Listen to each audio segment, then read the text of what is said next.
Post-World War I had a massive effect on sort of the modern furniture market, and that was really brought along from things like the looking at design in very, very sort of minimalist terms, and because of the horrors of World War I, it did have a big effect on the materials. So there was a lot of things like tubular steel, and also very simple sort of leather detailing, and everything had to be black.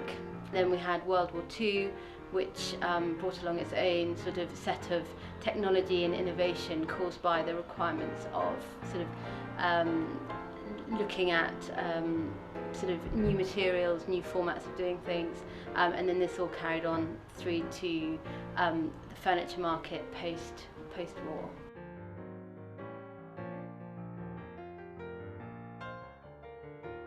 Following on from the Second World War, there was a lot of innovation, slightly different in terms of what you were seeing from World War I, but still looking at very kind of clever use of material, new materials, and ways of doing things which just hadn't been considered before, and that generally has come out of there not being of having shortages.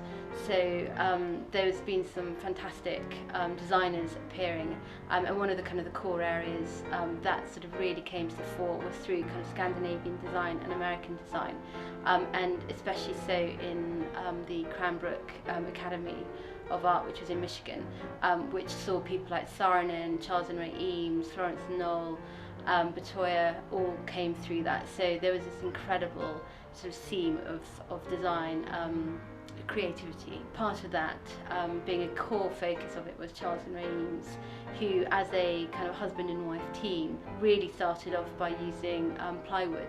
So actually coming up with the idea of how to produce plywood.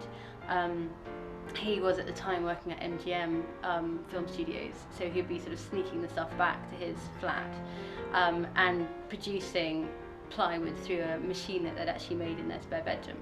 And he was producing splints for the naval effort, and this then took him on to produce the very famous LCW chair, which was a lounge chair wood, which he produced in 1946, which he then showed in at the Museum of Modern Art in 1948.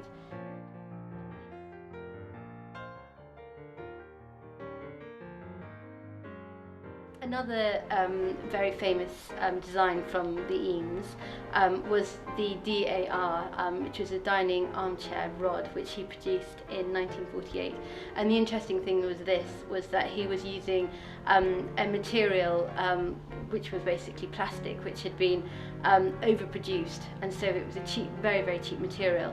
And he was pretty much sort of one of the first to produce something in huge quantities, so it was the beginning of that. And Charles and Ray put the chair in, the DAR, into an exhibition at the Museum of Modern Art, which he won, and the money for that went into prototyping that chair for mass production.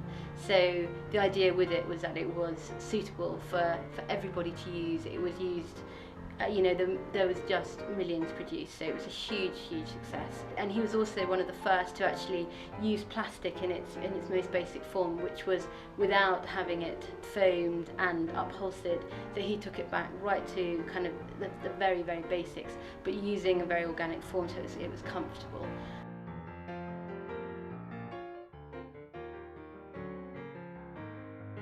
I suppose in the earlier days it was very much kind of around kind of Charles Eames, but in sort of in more recent times it's been really made clear just how much of an involvement they both had in their design work. So for example, the LCW, a lot of the early drawings are actually Ray's designs, more so in a way than his, and things like the plywood finishes, that was very much a team effort, because they were both using that process in their different fields. And there's sort of famous images of sort of Ray Eames with kind of the ampersand on her head to sort of highlight the fact it was a team effort, not just about kind of one of them over the other.